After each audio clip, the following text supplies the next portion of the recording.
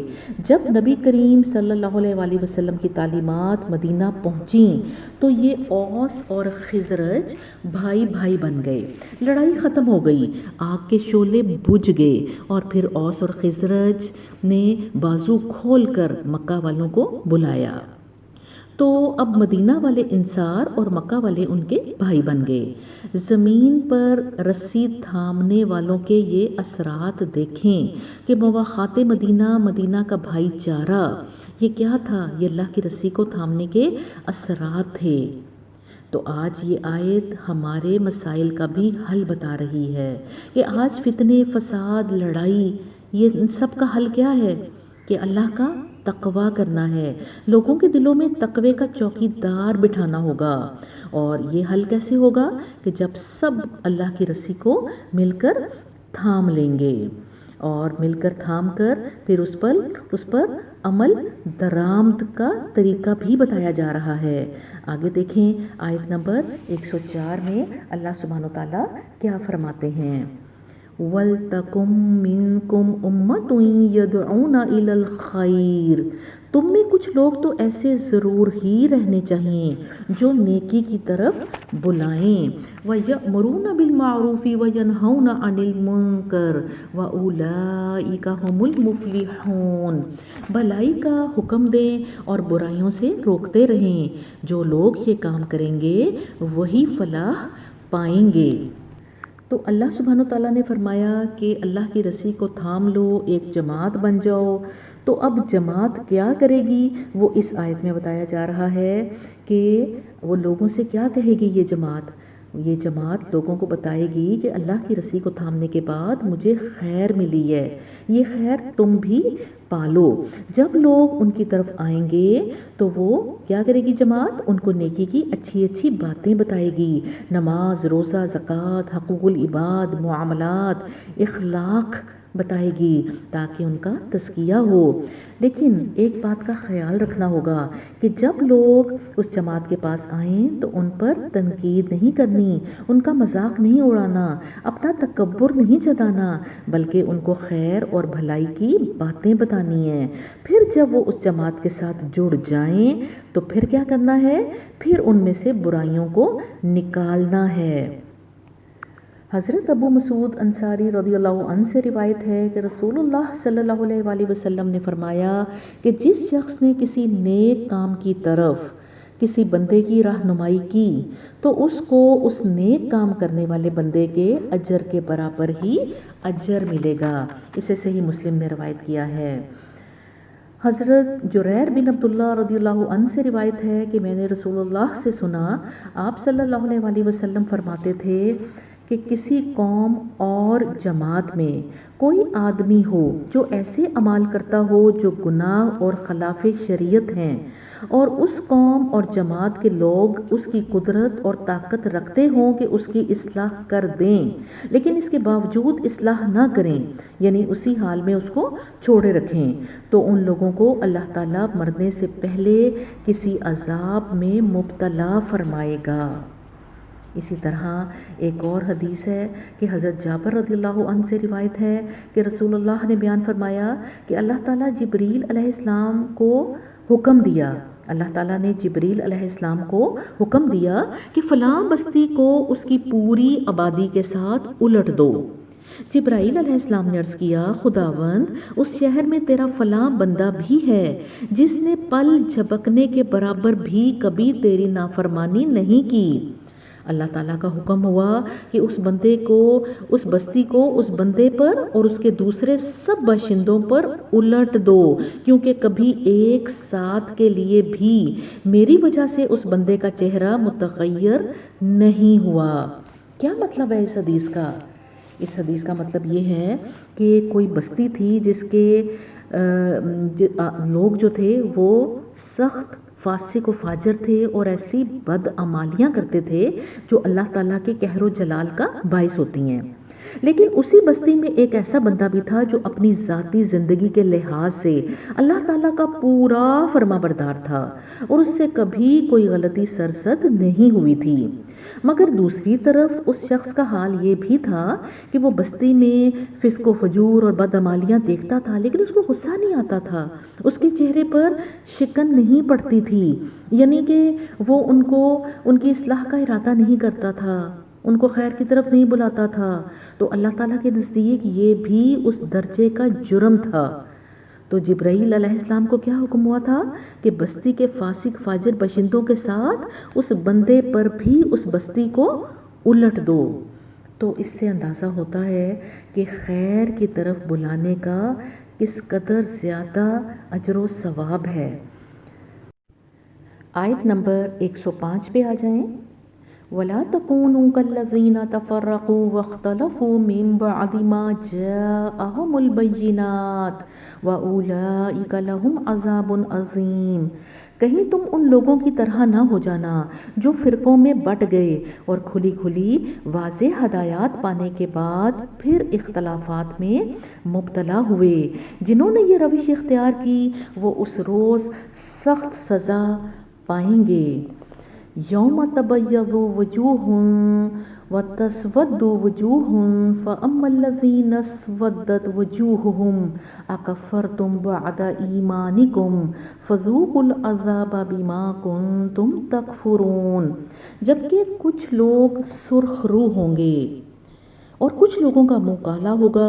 جن کا منہ کالا ہوگا ان سے کہا جائے گا کہ نعمت ایمان پانے کے بعد بھی تم نے کافرانہ رویہ اختیار کیا. اچھا تو اب اس کفران نعمت کے صلے میں عذاب کا مزہ چکھو. آیت نمبر 107. وَأَمَّا الَّذِينَ ابْيَضَّتْ وُجُوهُهُمْ فَفِي رَحْمَةِ اللَّهِ هُمْ فِيهَا خَالِدُونَ.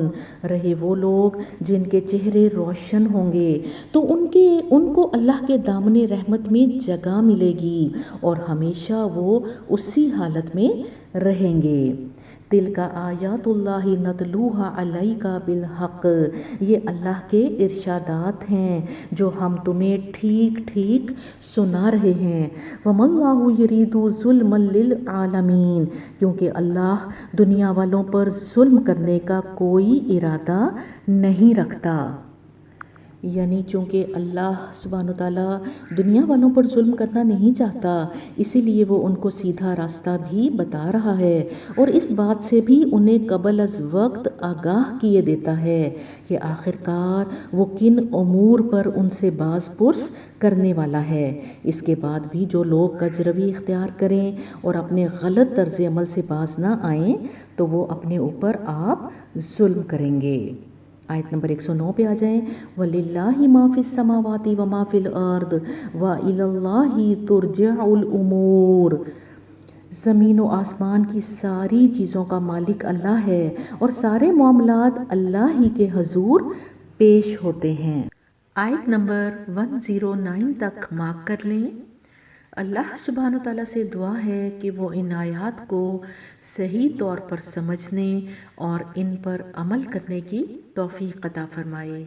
ربنا لا تزغ قلوبنا بعد إذ هديتنا وهب لنا من لدنك رحمة إنك أنت الوهاب. آمین.